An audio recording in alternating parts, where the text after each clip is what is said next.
दोस्तों, फिल्म की शुरुआत एक अजीब जगह से होती है जहां कुछ लोग फंस जाते हैं। वहां वे बार बार जी उठते हैं। हर रात उनकी मौत एक नए और डरावने तरीके से होती है, कभी बीमार लोगों से, कभी एक डरावने हथियारे से, तो कभी किसी अनजान राक्षस से। इस बुरे हालात में सबका डर बहुत बढ़ जाता है और वे अनजाने में एक बहुत बड़ा राज पा लेते हैं। तो बिना देरी किए चलिए फिल्म शुरू करते हैं। शहर से दूर पहाड़ी रास्ते पर मेली और उसके कुछ दोस्त अपनी 2 हफ्ते की सड़क यात्रा खत्म करके वापस आ रहे थे। लेकिन घर जाने से पहले उन्हें एक और जगह जाना था। 1 साल पहले मेली की बहन ने एक वीडियो भेजा था और फिर वो गायब हो गई थी। और वो वीडियो ठीक सामने वाली दुकान पर बनाया गया था। भले ही उम्मीद कम थी, लेकिन मेली अपनी बहन को ढूंढने का कोई भी मौका नहीं छोड़ना चाहती थी। एशियाई लड़की शियाओया ने सुझाव दिया कि वे यहाँ एक जादुई खेल खेलें, शायद कोई सुराग मिल जाए। बाकी सबको यह अजीब लगा, लेकिन फिर भी उन्होंने धैर्य रखा और कोशिश करने का फैसला किया। सबने हाथ पकड़कर एक घेरा बनाया। शियाओया के कहने पर उन्हें सच में लगा कि कोई चीज पास आ रही है। एक मिनी बस ने ये सब रोक दिया। मेली सीधी दुकान के अंदर गई। उसने बिना घुमाए फिराए दुकान वाले से सीधा पूछा कि क्या उसने तस्वीर वाली लड़की को देखा है। दुकान वाले ने हाँ में सिर हिलाया कि नहीं देखा, लेकिन उसने पक्के तौर पर कहा कि वह लड़की गायब हो गई है। मेली हैरान रह गई। फिर उसने दुकान के मालिक को ये कहते सुना कि हाल ही में कई लोग गायब हुए लोगों को ढूंढ रहे हैं और वे सब आगे ग्लोरी घाटी में गायब हुए हैं। फिर तो मेली बहुत उत्साहित हो गई और दुकान से बाहर भागी। उसे आखिरकार अपनी बहन के गायब होने का सुराग मिल गया था। सब कार में बैठे और ग्लोरी घाटी की तरफ चल पड़े। थोड़ी देर बाद आसमान से मूसलाधार बारिश होने लगी। कार चलाने वाला कई बार मुड़ने की कोशिश करता रहा, लेकिन वह इस पहाड़ी रास्ते से बाहर नहीं निकल पाया। जब सब लोग बहस कर रहे थे, तभी कार के सामने का रास्ता अचानक साफ हो गया। पीछे अभी भी तेज बारिश हो रही थी, लेकिन सामने का आसमान साफ था, जैसे कि पूरी जगह को किसी अनदेखी ताकत ने 2 हिस्सों में बांट दिया हो। शियाओया ने लॉन पर कब्रें देखी तो उसके मन में एक बुरा एहसास हुआ, लेकिन बाकी साथी बारिश में यात्रा नहीं करना चाहते थे और वे चुपचाप एक शानदार लकड़ी के घर की ओर चले गए। केवल मेली ही नहीं हिली। उसे हमेशा लग रहा था कि यह बारिश बहुत अजीब है। उसने अपना हाथ बढ़ाया और छुआ तो वह साधारण बारिश के पानी जैसी ही लगी। अचानक सामने की बारिश की धुंध में एक शक्ल दिखाई दी। मेली सन्न रह गई और बिना सोचे समझे तेज बारिश में भाग गई। उसके बॉयफ्रेंड जैक ने यह देखा और चिल्लाते हुए उसके पीछे भागा और लकड़ी के घर में घुसे 3 दोस्तों ने भी कुछ असामान्य देखा। हॉल के बीच में एक बड़ी रेत घड़ी रखी थी। घुंघराले बालों वाली लड़की ने मेज पर एक आगंतुक रजिस्टर देखा और जब उसने इसे पलटा तो उसने मेली की बहन का नाम दर्जनों बार देखा। शियाओया सीधे बाथरूम में गई। शीशे पर धूल की मोटी परत जमी थी और नल से पानी की एक बूंद भी नहीं टपक रही थी। ऐसा लग रहा था जैसे यहाँ बहुत समय से कोई नहीं रहा हो। कैमरामैन को फोटो खींचना बहुत पसंद था और वह जो कुछ भी देखता था उसे कैद करना चाहता था। हालांकि जब वह एक बेडरूम में गया तो उसने देखा कि पूरी दीवार पर गायब लोगों के पोस्टर लगे थे, जिनमें मेली की बहन की तस्वीर भी थी। इस बीच मेली अभी भी बारिश में अपनी बहन को ढूंढ रही थी। अचानक एक बड़ा हाथ आया और ये जैक था जिसने उसे खींच लिया। लकड़ी के घर में वापस आने के बाद सबने अपने अपने अजीब अनुभवों के बारे में बात करना शुरू किया। मेली ने कहा कि उसने बारिश में अपनी बहन की आवाज सुनी थी। तभी घुंघराले बालों वाली लड़की ने देखा कि रेत घड़ी ने फिर से समय गिनना शुरू कर दिया था, लेकिन किसी ने भी उसे छुआ नहीं था। अचानक बाहर से तेज आवाज आई। वे बाहर भागे और देखा कि उनकी कार को कोई बारिश की धुंध में ले गया था। चूंकि दूसरी तरफ का आदमी उन्हें चिढ़ाता हुआ वहीं खड़ा रहा, इसलिए सब सतर्क होकर वापस अंदर छिप गए। भगवान जाने इस सुनसान जगह में उन्हें क्या मिलेगा, लेकिन उनके मोबाइल में नेटवर्क नहीं था। मेली और दूसरों ने मदद के लिए एक लैंडलाइन फोन ढूंढने का फैसला किया। मोबाइल की लाइट का इस्तेमाल करके वे तहखाने में गए। जैक ने देखा कि चारों दीवारों में खिड़कियां लगी हुई थीं और वो सोच ही रहा था कि तभी मेली के चिल्लाने की आवाज आई। उसे आखिरकार एक लैंडलाइन फोन मिल गया था, लेकिन कई बार कोशिश करने पर भी वो काम नहीं कर रहा था। दूसरी ओर शियाओया को एक वॉकी टॉकी मिली। इस बीच ऊपर नजर रख रहे कैमरामैन और घुंघराले बालों वाली लड़की ने दरवाजे के बंद होने की तेज आवाज सुनी। कैमरामैन उत्सुकता से देखने गया, लेकिन वह बहुत देर तक वापस नहीं आया। घुंघराले बालों वाली लड़की को लगा कि कुछ गलत है और वह गलियारे से सावधानी से गुजरी, जहां उसे सामने एक धुंधली आकृति दिखाई दी। जैसे ही उसने लाइट जलाई, उसने देखा कि कैमरामैन को किसी ने 2 हिस्सों में काट दिया था। जब नीचे के तीनों लोगों ने शोर सुना और भागे, तब तक घुंघराले बालों वाली लड़की भी खून से लथपथ जमीन पर पड़ी थी और मर चुकी थी। जैक ने सबको बताया कि एक मुंह ढका हथियारा अंदर आ गया है और तीनों छिप गए। जैसे ही उसने कदमों की आवाज पास आते सुनी, जैक ने एक स्टूल उठाकर मारा, लेकिन मुंह ढके आदमी पर इसका कोई असर नहीं हुआ। उसने पलटकर जोर से वार किया और जैक को वहीं मार डाला। अलमारी में छिपी शियाओया डर से कांप रही थी और उसने अपनी आंखों से मुंह ढके आदमी को चुपचाप पास आते देखा। दरवाजे के पीछे छिपी मेली ने दांत पीस लिए, मेज पर पड़ी चाकू उठाई और तेजी से आगे बढ़ी, लेकिन मुंह ढके आदमी को दर्द महसूस नहीं हो रहा था। मेली जानती थी कि वह उससे नहीं लड़ सकती, इसलिए वह तेजी से कमरे से बाहर भागी और अनजाने में जंगल में चली गई। धुंध में उसने एक जानी पहचानी आकृति देखी, लेकिन इससे पहले कि वह पक्का कर पाती, मुंह ढके आदमी ने उसे पेट में चाकू मार दिया। मेली की मौत के साथ 5 लोगों का समूह खत्म हो गया। किसे पता था कि अगले ही पल रेत घड़ी अपने आप घूमने लगी और सब फिर से उसी पल में लौट आए जब उन्होंने कमरे में कदम रखा था। हालांकि वे मारे जाने के पल को नहीं भूले थे, और इससे भी ज्यादा अजीब बात यह थी कि उनकी तस्वीरें भी दीवार पर चिपका दी गई थी। अब सब पूरी तरह से घबरा गए थे। क्या किसी चीज ने उन्हें यहाँ फंसा दिया था? कैमरामैन ने कार चलाकर भागने का फैसला किया, लेकिन घुंघराले बालों वाली लड़की को लगा कि बात इतनी आसान नहीं है। उसे रजिस्टर पर दर्जनों एक जैसे नाम याद आए, जिससे साफ था कि उन लोगों ने भी कई बार फिर से जन्म लिया था। तभी बाहर फिर से दरवाजा खटखटाने की आवाज आई। वे सावधानी से आगे बढ़े और पाया कि दरवाजा अपने आप खुल और बंद हो रहा था। कैमरामैन और जैक ने जबरदस्ती दरवाजे को बंद कर दिया, जबकि घुंघराले बालों वाली लड़की ने निराशा से देखा कि रेत घड़ी ने फिर से समय गिनना शुरू कर दिया था। शियाओया का चेहरा बहुत खराब हो गया था। उसकी दिमागी हालत उसे बता रही थी कि कुछ बहुत बुरा होने वाला है। जैसे ही उसने यह कहा, उसका शरीर बेकाबू होकर हिलने लगा। चीखों के बीच छत का बल्ब फट गया और शियाओया खुद भी गायब हो गई। जब बाकी लोगों ने उसे फिर से पाया तो शियाओया अजीब तरह से हवा में लटकी हुई थी। उसका चेहरा बिगड़ा हुआ था और वह एक तस्वीर की ओर इशारा कर रही थी और अलग अलग बातें कह रही थी। साफ था कि उस पर कई भूतों का साया हो गया था। फिर से एक चीख आई। शियाओया की गर्दन एक तरफ झुक गई और जमीन पर गिरते ही उसकी सांसें रुक गईं। सबके दिल तेजी से धड़कने लगे। क्या उन्हें फिर से मौत का सामना करना पड़ेगा? अचानक दरवाजे पर तेजी से दस्तक हुई। मेली का चेहरा डर से बदल गया। उसने पहचान लिया कि यह उसकी बहन की मदद की पुकार थी। हालांकि बाकी सबको कुछ गलत लगा, लेकिन वे जैक के प्यार के आगे नहीं टिक पाए। मेली तेजी से दरवाजा खोलने भागी, लेकिन बाहर कोई नहीं था। जैक ने हैरान होकर सामने की ओर इशारा किया, जहां किसी अनजान समय पर एक छोटा सा लकड़ी का घर आ गया था। मेली ने भौहें चढ़ाईं और अगले ही पल वो हवा में उछल गई। बाकी सब एक जबरदस्त ताकत से कमरे के अंदर धकेल दिए गए। मेली वापस ऊपर चढ़ना चाहती थी, लेकिन उसका शरीर बेकाबू होकर पीछे खिसकने लगा। घर के अंदर जैक अपनी प्रेमिका को बचाने के लिए बाहर भागना चाहता था, लेकिन कैमरामैन उसके सामने खड़ा होकर उसे रोकने की पूरी कोशिश कर रहा था। मेली को बचाना अब मुश्किल है, इसीलिए बेहतर होगा कि वे अभी भाग जाएं। जैक ने इन बातों की परवाह नहीं की और सीधे दरवाजा खोलकर बाहर चला गया। इस बीच मेली लकड़ी के घर में जाग चुकी थी। उसने देखा कि चारों ओर अजीब मुखौटे टंगे थे और टीवी पर एक खदान ढहने की खबर चल रही थी। सोफे पर एक बूढ़ी औरत बैठी थी।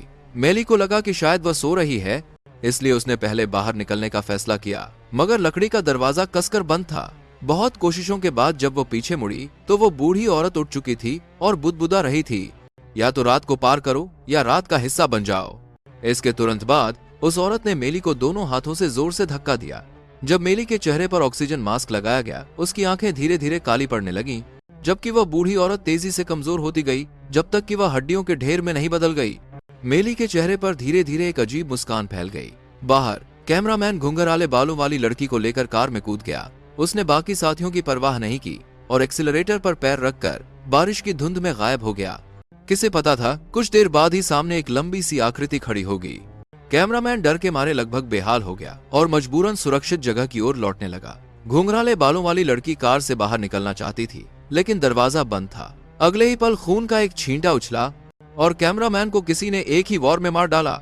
वो मुंह ढका हुआ हथियारा फिर लौट आया था। इस बीच जैक लकड़ी के घर में दाखिल हुआ। जमीन पर राख के सिवा मेली का कोई निशान नहीं था। उसने कमरे के कोने में ध्यान दिया और वहां एक जोकर को रॉकिंग चेयर पर बैठे हुए देखा। उसके रोंगटे खड़े हो गए, लेकिन पास जाने पर उसे पता चला कि वह सिर्फ एक साधारण गुड़िया थी। उसने गुस्से में उसे ठोकर मार दी और जब वो पलटा तो उसने मुंह ढके हुए मेली को देखा। अगले ही पल उसे एक चाकू से जमीन पर गिरा दिया गया। जब मेली पूरे जोश में लकड़ी के घर से बाहर निकली तो मुंह ढके आदमी ने तेजी से कार चलाई। बेचारी मेली को वहीं कुचल दिया गया। मुख्य समूह फिर से पूरी तरह से खत्म हो गया। इस बार फिर से जन्म होने पर वे ज्यादा समझदार थे और उन्होंने दरवाजे को कसकर बंद कर दिया था। सब बाथरूम में दुबक गए। बूढ़ी औरत के कहने के अनुसार अगर वे रात गुजार लेते तो ठीक हो जाते, कैमरामैन को अचानक प्यास लगी। शियाओया ने उसे याद दिलाया कि यहाँ पानी नहीं है, लेकिन जब उसने नल घुमाया तो उसमें से पीने का पानी बहने लगा। पूरे दिन कुछ खाए पिए बिना आराम के इस छोटे से अवसर में सबने कम या ज्यादा पानी पिया। इसके बाद उन्हें लंबा इंतजार करना था। अचानक कैमरामैन को जोर से खांसी आई और अंत में खून निकल आया। इसके बाद उसे और जोर से खांसी आने लगी। शियाओया ने अभी भी उसे थोड़ा और पानी पीने के लिए कहा था। किसे पता था कि अगले ही पल वह फटकर बिखर गया। सब डर के मारे चीखने लगे। घुंघराले बालों वाली लड़की ने अपने ऊपर लगे खून को साफ करना चाहा, लेकिन उसका शरीर भी फटकर बिखर गया। अब सबको समझ में आया कि उन्होंने जो पानी पिया था उसमें कुछ गड़बड़ थी। शियाओया का चेहरा पीला पड़ गया। वह तीसरी थी जिसने पानी पिया था और बिना किसी अपवाद के। शियाओया का शरीर भी फटकर बिखर गया। मेली को यह सब अच्छी तरह से समझ आ गया था। इस बार असफल होने पर उन्हें फिर से मौका मिलेगा। जैक भी मजबूर होकर खून के ढेर में बदल गया और अंत में केवल मेली अकेली बची। वो खुद ही लेट गई और मरने का इंतजार करने लगी, लेकिन उसे पता नहीं था कि कमरे से एक आदमी बाहर आया। ये वही दुकान का सेल्समैन था। मेली यकीन नहीं कर पाई और अपनी जान गंवा बैठी। जब रेत घड़ी धीरे धीरे घूमने लगी तो सब फिर से एक नए चक्र में प्रवेश कर गए। वे जल्दी जल्दी में सुराग जमा करने लगे। मेली को कागजात के ढेर में सेल्समैन की पहचान मिली।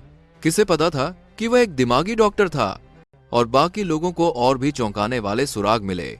यह मूल रूप से एक फलता फूलता छोटा शहर था, लेकिन सालों की खुदाई के कारण पूरा शहर जमीन के नीचे धंस गया और 1000 से ज्यादा लोग मारे गए। और बचाव दल में साफ तौर पर वह दिमागी डॉक्टर भी शामिल था। जैक को तुरंत एहसास हुआ। कोई आश्चर्य नहीं कि उसे तहखाने में खिड़कियां मिली। घुंघराले बालों वाली लड़की ने उत्सुकता से एक दरवाजा खोला और पाया कि वह सीधे एक सुरंग से जुड़ा हुआ है। ठंडक महसूस हुई और उसने घबराकर दरवाजा बंद कर दिया। और कैमरामैन किस्मत से एक पुरानी वीडियो कैसेट ढूंढ लाया। जब उन्होंने इसे चलाया तो उसमें दिमागी डॉक्टर के प्रयोगों के रिकॉर्ड थे। उसने एक जीवित बचे हुए निवासी को एक गुप्त जगह में बंद कर दिया और लगातार निराशा और डर पैदा करके उस निवासी के दिमाग और शरीर में धीरे धीरे बदलाव आया, जब तक कि 13 दिनों के बाद वह निवासी पूरी तरह से एक राक्षस में बदल गया। ये सब देखने के बाद सबको अचानक समझ में आया, क्या ये वही चीज नहीं है जिसका वे खुद सामना कर रहे थे? मेली को तुरंत इस जाल से निकलने की कुंजी मिल गई। उन्हें किसी भी तरह से जीवित रहने की कोशिश नहीं करनी थी, बल्कि उन्हें उस भयानक दिमागी डॉक्टर को खत्म करना था। तभी वॉकी टॉकी से एक गहरी हंसी आई। उसने मेली की बहुत तारीफ की और कहा कि वह बहुत चालाक है। अगर वह दिमागी डॉक्टर से मिलना चाहती है तो उसे अकेले जंगल में जाना होगा। मेली बिना किसी हिचकिचाहट के बाहर भागी। बाकी लोग उसका पीछा करना चाहते थे, लेकिन कैमरामैन ने उन्हें रोक दिया। क्या तुमने नहीं सुना कि सिर्फ मेली को अकेले जाने की अनुमति है? जैक ने इन बातों की परवाह नहीं की। ज्यादा से ज्यादा मर जाएंगे और फिर से शुरू करेंगे। कैमरामैन कुछ और कहना चाहता था, लेकिन घुंघराले बालों वाली लड़की ने एक हथौड़ा उठाया और उसे मार डाला। यह आदमी बहुत देर लगा रहा था। जैक ने सिर हिलाया और शियाओया को लेकर बाहर भागा। इस बीच मेली छोटे जंगल में पहुंच चुकी थी। चारों ओर अंधेरा था और उसने जमीन पर लगे जानवर पकड़ने के जाल को नहीं देखा। दर्द सहते हुए मेली ने दहशत में पाया कि जानवर पकड़ने का जाल अभी भी एक लोहे की जंजीर से जुड़ा हुआ था और अगले ही पल उसे किसी अनजान शक्ति ने अंधेरे में खींच लिया।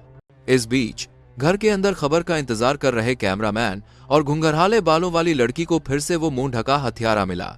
उन दोनों का अंत क्या हुआ होगा ये तो साफ ही है। दूसरी ओर छोटे जंगल में पहुंचे जैक और शियाओया को आखिरकार जमीन में धंसे हुए कुछ घर दिखाई दिए। अचानक पीछे से हल्की सी हलचल हुई।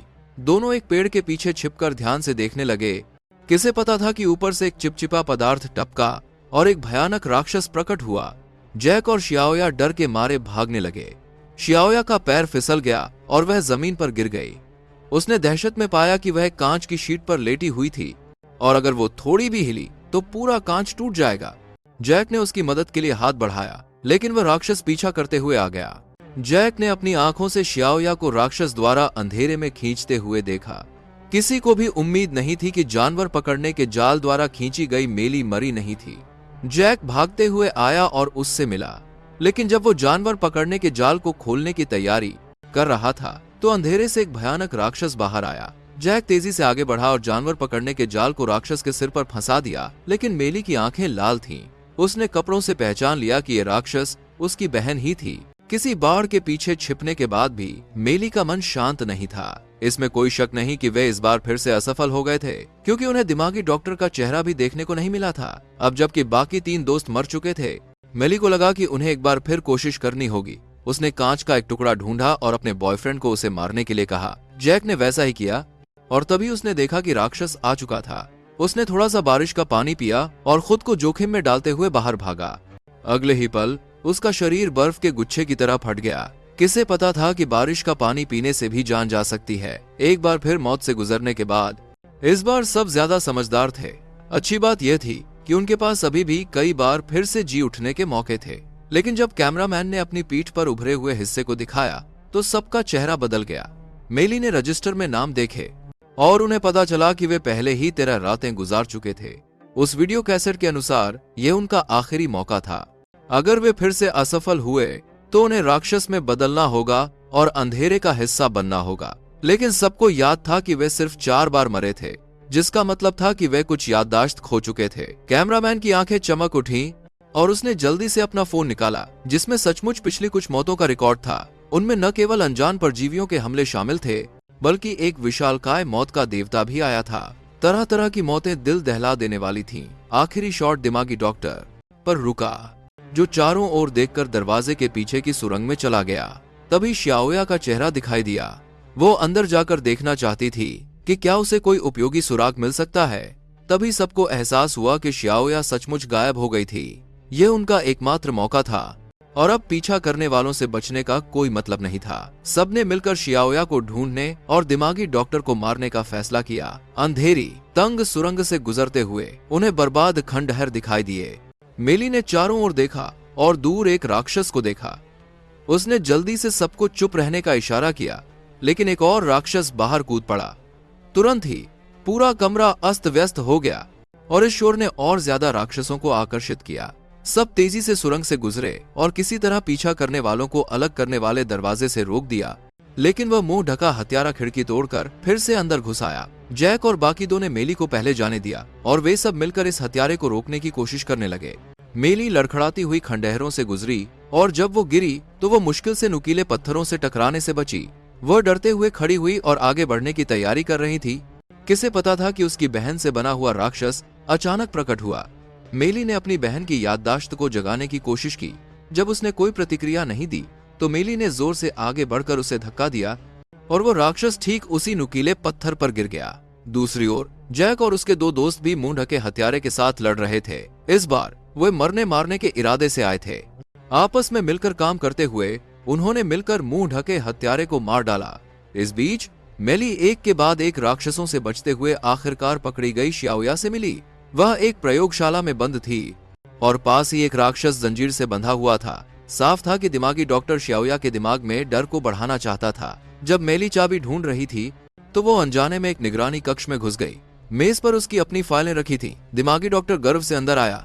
उसने कहा कि यहाँ की सभी अजीबोगरीब घटनाएं इंसानी डर का असली रूप हैं और खदान दुर्घटना में मरे हुए निवासी सबसे अच्छे ऊर्जा स्रोत थे, जिसने इस असली दुनिया को एक बुरे सपने की जगह में बदल दिया। ये सब कहने के बाद उसने मेज पर कॉफी रखी, लेकिन उसने ध्यान नहीं दिया कि ऊपर से पानी टपक रहा था। मेली ने छत की पाइपलाइन से पानी टपकते देखा और उसके दिमाग में एक विचार आया। डॉक्टर के ध्यान न देने पर उसने चुपचाप कॉफी के कप को टपकते पानी के ठीक नीचे खिसका दिया। दाढ़ी वाले आदमी को इसका पता नहीं चला और उसने कुछ घूंट कॉफी और पी ली, लेकिन जल्द ही उसे कुछ गड़बड़ महसूस हुई। मेली ने दोनों हाथों से जोर से धक्का दिया और दिमागी डॉक्टर तुरंत बर्फ के गुच्छे की तरह फट गया। वह झुकी, खून के धब्बे में से प्रयोगशाला की चाबी ढूंढी और तेजी से दरवाजा खोला। राक्षस के जंजीरें तोड़ने से ठीक पहले श्याओया को बचा लिया। इस बीच जैक और अन्य लोग भी राक्षसों द्वारा पीछा किए जा रहे थे। अच्छी बात यह थी कि यहाँ काफी घुमावदार जगह थी और सब पूरी ताकत से भागे और आखिरी समय में बच निकले। तभी रेत घड़ी का समय ठीक खत्म हो गया। सबने खुशी से देखा कि उनके बगल से सूरज की एक किरण निकल रही थी और पहाड़ी रास्ते पर बारिश धीरे धीरे रुक गई थी। ऐसा लगता है कि उन्होंने इस बुरे सपने की जगह को पूरी तरह से तोड़ दिया था। सब खुशी के आंसू बहा रहे थे। वे कार में बैठे, लेकिन उन्हें नहीं पता था कि इस जगह से निकलने के बाद उनकी शक्लें फिर से निगरानी कैमरे में दिखाई दी।